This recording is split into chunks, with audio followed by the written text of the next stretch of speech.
Bien, estoy con Alejandro Neira, él es escritor, diplomático, actualmente es agregado cultural en la Embajada de Santiago. Ujú. Y bueno, vamos a conversar a propósito de su segunda novela, CIA Perú 1985, El espía sentimental.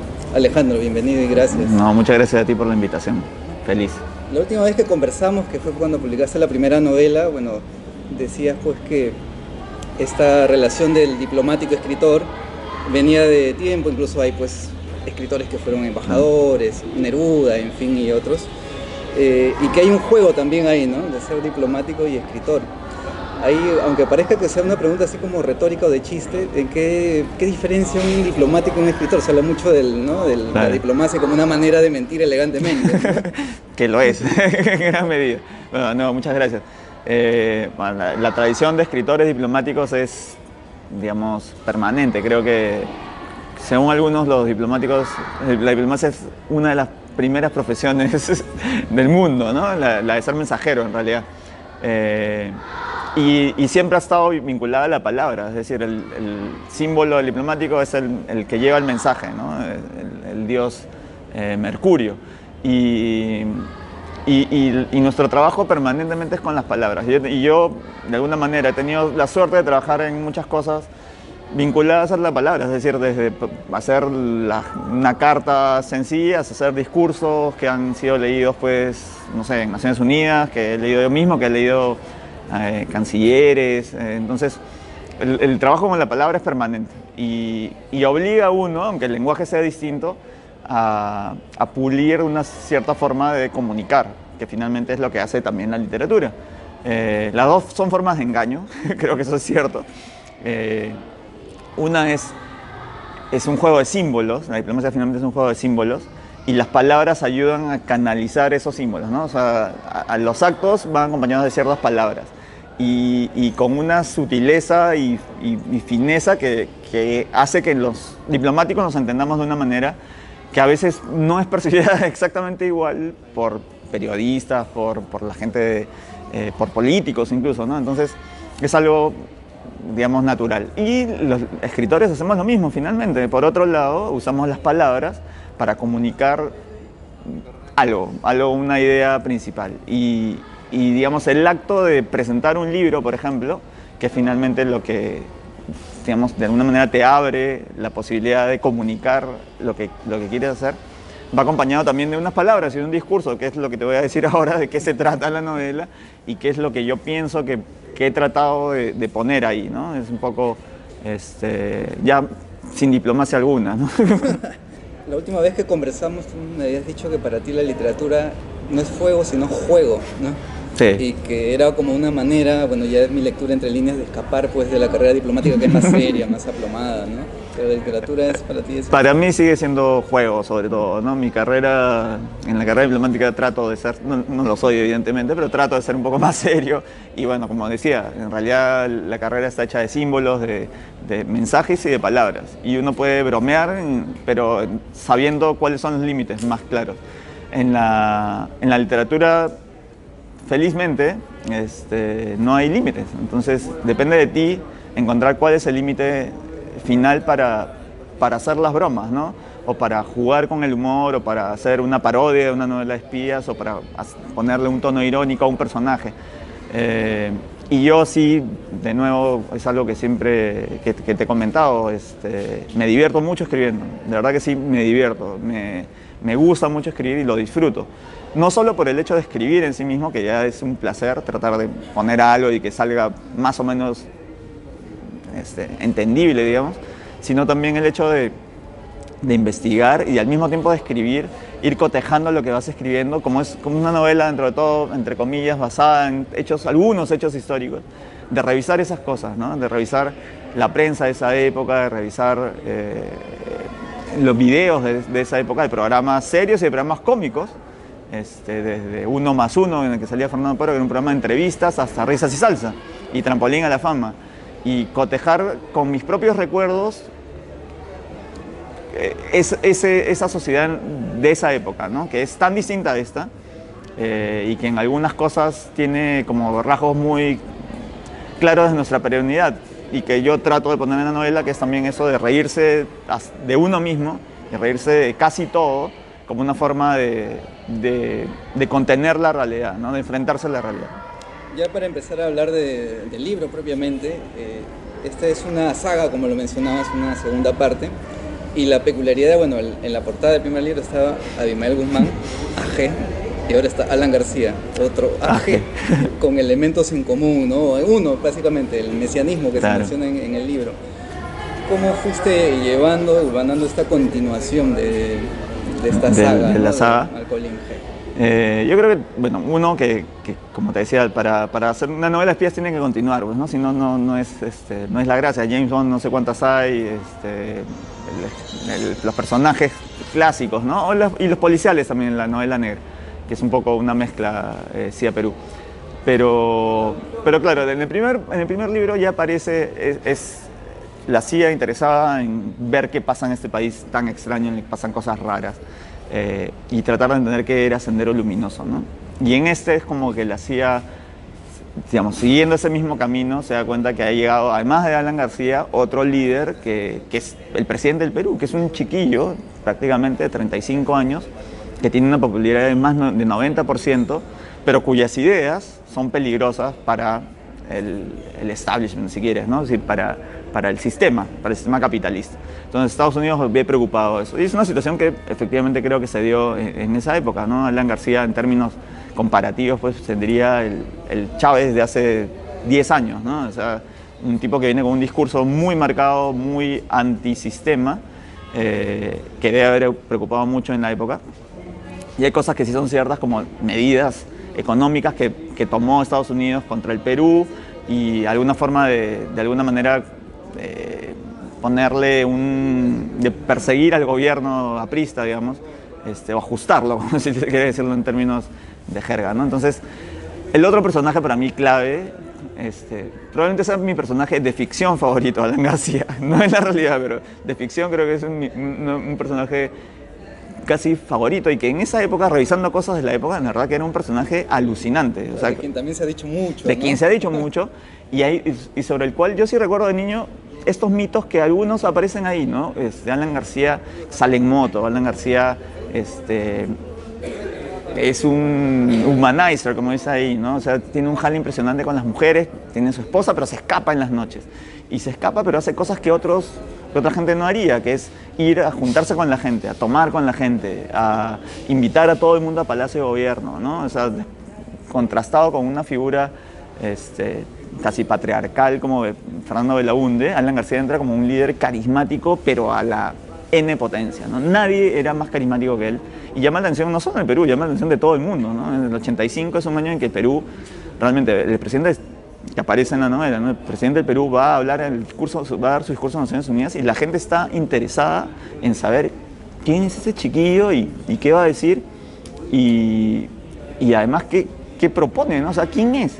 Y es cosas que aparecen en la novela entre bromas, ¿no? Y ciertas que efectivamente concitó editoriales del Washington Post, del New York Times. O sea, la gente estaba interesada en quién era este señor, ¿no? Quién era este chico, que además era alto, guapo, ¿no? en la época y que entonces era el otro personaje ideal para mí. Ya la decisión de la portada, pues evidentemente es una decisión editorial, pero claro, como aparecen hablando los norteamericanos, les parece una cosa de locos, como en un país como el Perú surgen dos líderes mesiánicos, uno que quiere conquistar el poder para cambiarlo y el otro que lo ha conquistado, que es más alucinante todavía, ¿no? Y en esa línea, bueno, el elemento ahí fuerte que resalta de la novela, en la anterior y en esta, pues es el humor. Hay una postura, una manera de abordar pues este periodo crítico. Sí. Comentábamos en la anterior charla que tuvimos que las novelas que abordan este periodo de los 80, de la violencia interna, pues tienen una manera de ver esa realidad. Pero en tu caso pues entra el humor ahí, ¿no? Como un factor ahí, ¿no? ¿Cómo crees que el lector debe enfrentar tu novela? Porque el escritor las escribe, pero luego viene la interpretación y ya la cuestión se va diversificando, en fin. Yo, por suerte, de las reseñas o lo que escuché o de los comentarios que tuve de la primera novela, y es curioso porque incluso sin saberlo. En Santiago, en Chile, me he encontrado con gente que me ha comentado la novela también. Creo que ha sido bien entendida en el sentido de que yo no uso el humor para burlarme de la tragedia, sería absurdo, sería inhumano probablemente, sino para darle porque creo que es una forma de enganchar al público, en primer lugar, de que la gente se meta en la historia y porque es parte de la vida cotidiana, ¿no? O sea, y sobre todo siendo peruano, yo creo que nosotros, si alguna capacidad sobrenatural tenemos los peruanos es de reírnos hasta de las cosas más trágicas, ¿no? Así como hay un humor británico o alemán, ¿no? Digamos, para poner así, creo que hay un humor peruano muy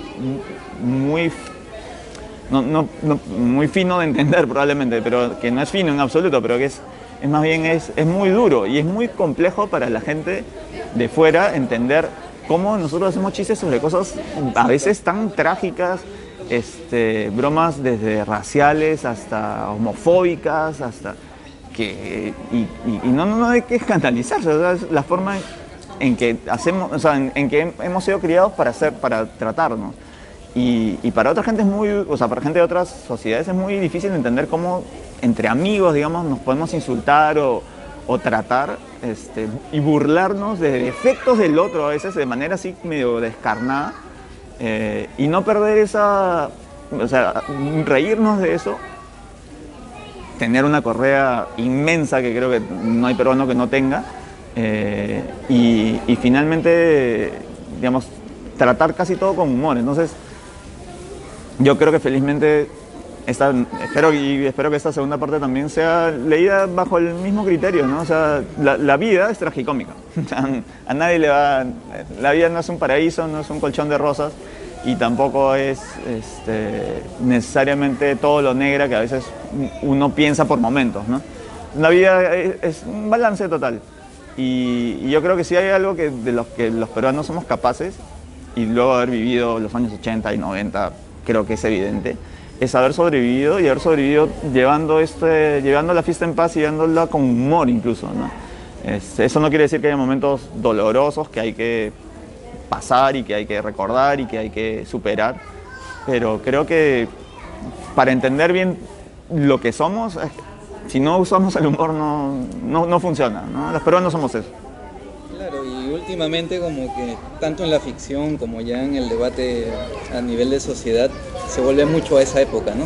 Aún, sí. Como que no he quedado todavía cerrada esa herida, sí. Podemos llamar de esa forma la figura, y se vuelve o se regresa a esa época. Sí. Y esta novela pues es una mirada alrededor de, ¿no? Porque hablábamos de lo tragicómica que es la vida, de estos matices que hay, sí. Pues ahí dentro en medio de esa situación del país, como alrededor pues no había también cosas graciosas que uno recuerda hasta con humor, no sé, se burla de la leche. Sí, claro, de las colas, de que no había luz, o sea, me acuerdo en mi infancia haberme bañado pues un día sí, un día no, si no todos los días, o sea, juntar agua para bañarte con tu tarrito, pues te bañabas, ¿no? O sea, y calentabas el agua para tener agua tibia, ¿no? O sea, una cosa que ahora suena un poco extrema, no.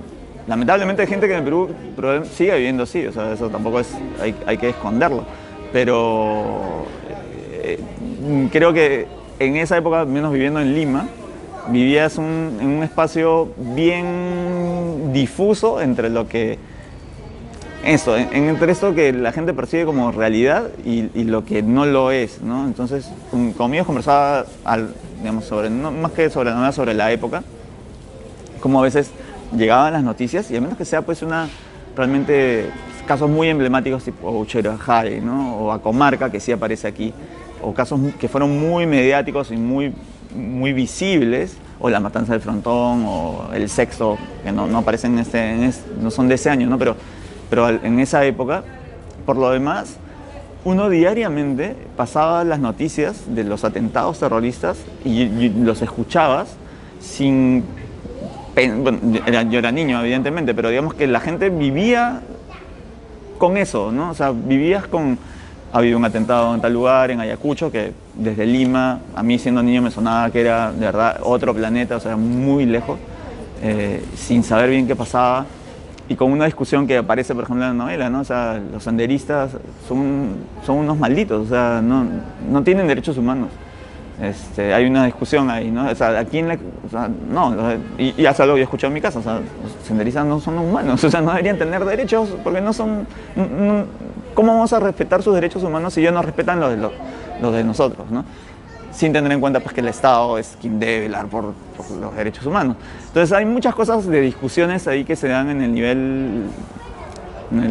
nivel personal, digamos, familiar, que están alrededor de lo que vivimos en la época. Y en una época en la que nuevamente tenemos ese tipo de noticias y seguimos viendo los sábados, no sé, creo que el orden además era Gigante Deportivo para ver los deportes, Trampolín a la Fama, Siempre Contigo, de ahí Risas y Salsa, Viva el Sábado, y la gente salía, pues, o sea, la gente seguía haciendo su vida, o sea, la gente salía a bailar salsa en la Máquina del Sabor. Seguramente, no sé si en esa época estaba allá, pero la discoteca Keops, ¿no? Al Real 1 y el Real 2, que en esa época era lo máximo, el Centro Camino Real, ¿no? Era lo máximo para alguien que pudiera ver. Entonces, esa era la vida. La vida es así, la vida es así. Y en esa época era así. Y yo creo que entendiendo cómo era la época así, entendemos mejor también por qué somos así ahora, ¿no? O sea, que quizás cueste menos entender cómo es que como sociedad hemos evolucionado, con una distancia crítica, ver que hay cosas en las que hemos mejorado, ciertamente, y que hay muchas otras cosas en las que seguimos viviendo, ¿no? Y con un peligro ahí medio latente también de que nuevamente salga otro líder mesiánico, que haya populismo, que hayan esos riesgos que nunca están en ninguna sociedad del mundo, ¿no? De las que estamos libres. Y que siempre, digamos, si algo puede ayudar este poquito de ficción, esta humilde novela, es, oye, ojo, mira cómo era en esa época, ¿no? Te reías, pero estaban matando gente al costado. Ahora te ríes y sigue pasando eso. Ya no es exactamente el nivel de terrorismo, ¿no? Pero hay otros problemas, la inseguridad ahora, por ejemplo. Entonces, ojo, ¿no? Ojo.